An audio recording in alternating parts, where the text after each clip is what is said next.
Kejaksaan Negeri Aceh Barat melakukan eksekusi hukuman cambuk terbuka untuk umum terhadap seorang terpidana kasus ruda paksa di halaman kantor Kejaksaan Negeri Melabo. Terpidana RD 26 tahun warga Kecamatan Labuhan Haji, Kabupaten Aceh Selatan, mendapatkan hukuman cambuk sebanyak 154 kali setelah adanya putusan tetap dari Pengadilan Syariah Aceh Barat.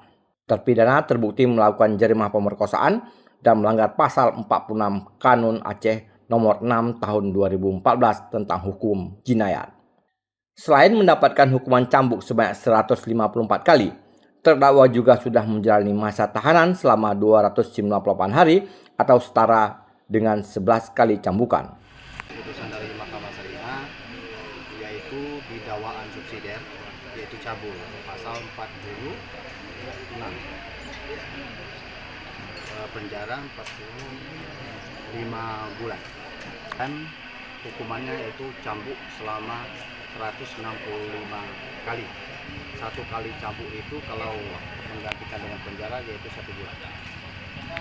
Karena hari ini kita eksekusi dan kita kurangin selama 11 bulan yaitu 11 kali, maka jumlah cambuk tadi 154. Dan secara ini sudah bebas, tinggal melengkapi administrasi karena ini pulang nanti kan dikembalikan kita ke LP dari lapas yang mengeluarkan nanti untuk keluar.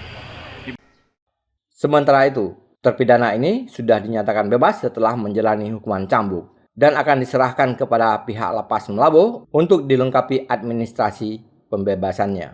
Dari Aceh Barat, Orian Saputra melaporkan untuk Puja TV Aceh.